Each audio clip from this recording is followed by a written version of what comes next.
So, ladies and gentlemen, I welcome you in the name of SUNfarming in the lenses and in the name of my crew.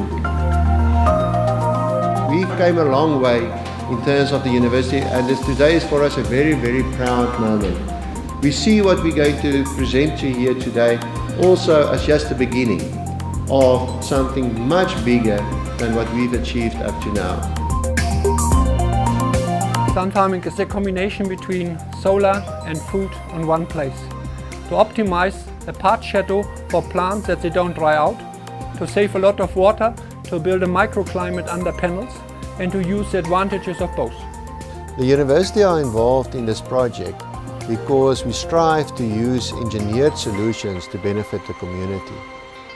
On the ground here we have cabbage and spinach and many other plants, and we try to make both business happen.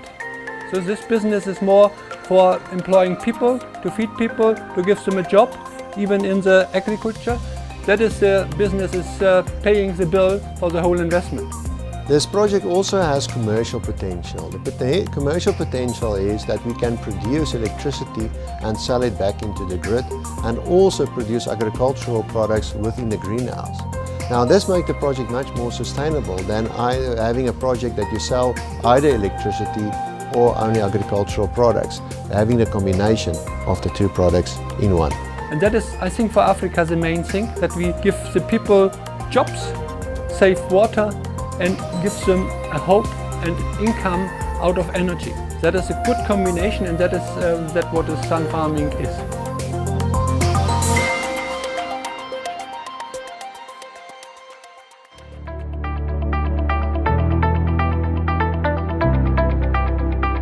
Actually, this is not only a dream come true, but it's really what the university wants. Where we get together three major components. On the one hand, good, solid academic research. On the other hand, industry. And in the third place, the needs of our country. What more can a university want than that? I thought this was a good opportunity for us to be able to tap from the same in Zambia as well. Right now, when we look at the opportunity for solar energy, food and energy, there's a very good opportunity in Zambia, and I thought this would be a good chance for me to come and pick up on some knowledge here and take it back home. What brought me here is there has been a lot of talking in South Africa that Eskom is going to have problems of electricity. The water is busy diminishing in South Africa. Now, these kind of projects of energy saving, they are a saving not us but for the nations to come and generations to come. We taking the alternative of energy saving, like what we have seen SUNfarming doing today. We believe that SUNfarming is a very interesting concept of combining energy generation and food generation, and in addition creating jobs for local communities. It changed my life with my families. We work once a day at least, and then again they taught us about life planning, how to take our body, responsibility of our body and our home at home.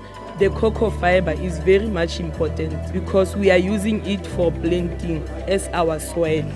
So we were not knowing that cocoa fiber can be soil. It utilizes the land efficiently in terms of the power generation, in terms of the food production, and then also when you have the fish, then the fish also brings in the fertilizer for use for food. Yeah, I think distance learning is a very important issue for specifically the African continent, South Africa as well as other regions, in view of the vast distances which need to be bridged and the cost involved in education. Distant learning, I think, can be a bridge to poorer communities and a bridge to people who can't afford living on a campus. To propagate vegetables is first of all by A, by seed, and the choice is also available for all kinds of vegetables, and the reliability. So distance learning could be a massive boost to educate the nation.